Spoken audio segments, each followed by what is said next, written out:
one of my icons, there's a woman that I follow, her name is Madeline McIntosh. She is the chief executive of Penguin Random House, which of course is one of the biggest and most successful publishers in the world. And she says, and I love this quote, bestsellers sell the best because they are bestsellers. Now that's not just a tautology. There is something there which means if you have a track record of selling, if you've got the credibility that comes with delivering extraordinary, best-in-class experiences, then that's what people are going to want to read. That's what people are going to talk about. That's what other people are going to want to find out more about. So the question that I have for you is, are you the bestseller in your category, whatever that bestseller means?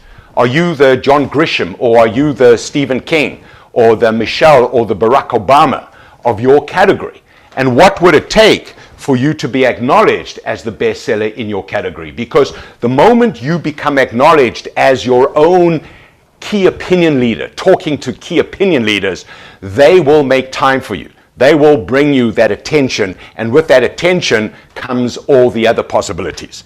So look, this is why it's so important, because COVID is the great magnifier. All right, if you were going through a challenge before COVID, what COVID has done is just magnified it. So we all bring our own preconditions with us into COVID. They could be financial, they could be mental, they could be physical, they could be social, they could be anything. So just know that in this environment, the highs are going to be higher and the lows are going to be lower. And many of us, myself included on any given day, is going through what I call PTSD, post-pandemic stress disorder. Have you noticed that even those days when you think you've got it all together, when you think that you have finally mastered the challenges, something happens that you could not have anticipated, and it's going to bring you to your knees. We're all going to be brought to our knees at some point by the current environment. But that's the moment where you want to go from PTSD to PPSG, post-pandemic self-growth. So I brand COVID as another layer of gravity, right? It's another resistance that we need to overcome. It's another headwind that we're all flying into. But just as we wouldn't complain about gravity, we cannot complain or lament about this broader environment in which we all have to operate. And I'll tell you, based on all the work that I'm doing in this space, if there's one thing that HCPs or physicians want to know more about, it's new product launches. It's new therapies. And so you are in a fantastic situation in terms of actually having something to say, having something to share. So I actually think that this environment can work for you and is working for you. So let me give you an acronym, and I always love putting things into an acronym because that's what we actually remember. So I've created this acronym called Caesar. We want to be around Caesars, and whether it's Cleopatra or Caesar, there's no gender allocation to whatever Caesar is. So the first is you want to bring a level of certainty. And by the way, if you only take this slide away from my session, my work here will be done. So as you listen to me, you may be believing what I'm saying or not. But what I do know is you believe that I believe. So you and I need to bring one thing more than any other, and that is a sense of certainty in a time of rising uncertainty.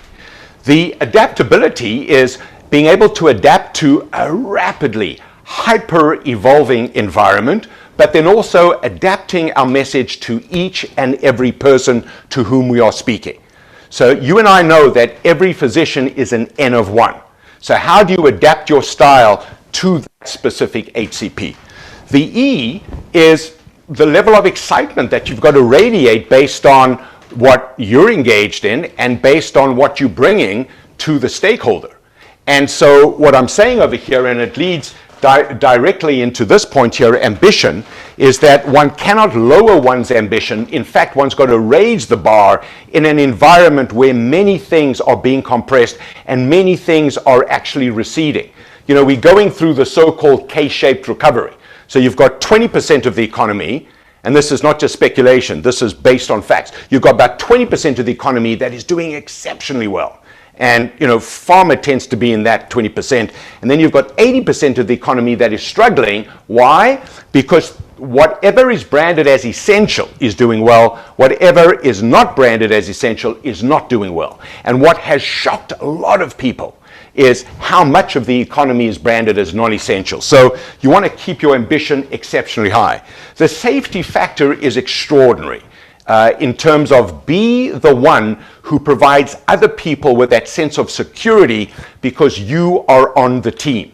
So if I take a sports analogy, any hockey team or soccer team, or my favorite game is rugby team, has got to have great defenders in order for whoever the attackers are to be able to focus on getting the puck in the opposing net. So the strength of the goalie determines the strength of the offense, so you don't have to worry about your back. So are you making people feel safe because you are part of their team? And then really, it all comes down to the results that you achieve. That's where the rubber meets the road. And let me give you an interesting paradoxical notion.